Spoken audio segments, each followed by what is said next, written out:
Kilalanin ang bagong henerasyon ng Crazy Rich Kids of the Philippines. KC Del Rosario. You can't have a Crazy Rich Kids list without KC Del Rosario. Ang pagiging anak ng prinsipe ng Brunei na si Jeffrey Bolquia at ng asawang Pilipino na si Evangeline Del Rosario ay ginawa siyang maharlika.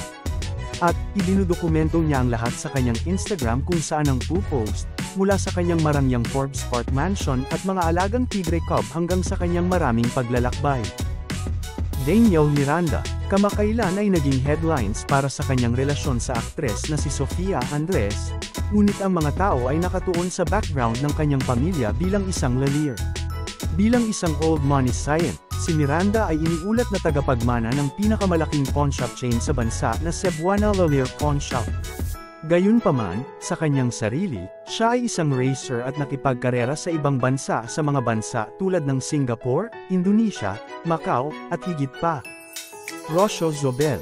Kilala ang pamilya Zobel sa pagiging low-key, kaya isang karanasan ang pagsilip sa loob ng karaniwang pribadong mundo ng clan sa pamamagitan ng Instagram.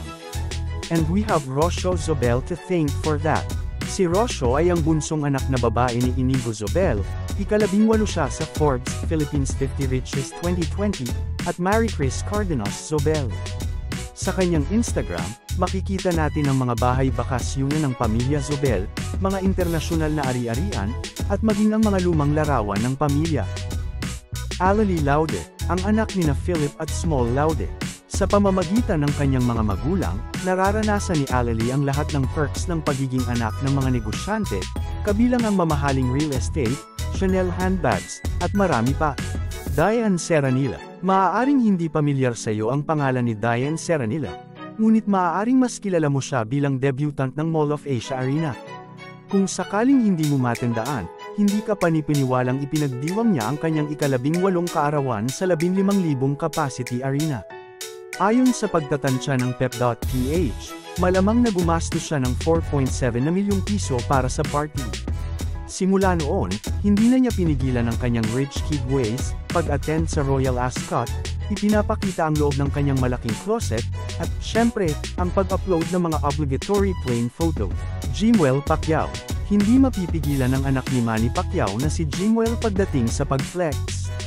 Mula sa kanyang unang kotse, isang 8.5 na milyong piso na Chevrolet Corvette, hanggang sa kanyang koleksyon ng sapatos, ibinahagi niya ang lahat at higit pa. Milka Romero. Sa halip na sumakay sa 6.5 na bilyong piso coattails ng father pork tycoon na si Mikey Romero, si Milka Romero ay gumawa ng sariling landas bilang isang restaurateur. Binuksan niya ang kanyang unang restaurant sa edad na 19, at ngayon, mayroon na siyang food and beverage empire na binubuo ng Sushi Nori, Miss G, Drink, Desserts by Yelo Yelo, at Wow Wow. Dominic Cojuangco. Ang anak ng aktres na si Gretchen Barreto sa business tycoon na si Tony Boy Cojuangco ay nasa maraming headline, sa mga magazine cover, at higit pa, na halos hindi na niya kailangan ng introduction. Kasama sa kanyang rich kid highlight reel ang pagiging bahagi ng Lebal des Debutantes at pagkakaroon ng access sa koleksyon ng kanyang ina ng Hermes, Chanel, at Bouillard na luggage at mga bag.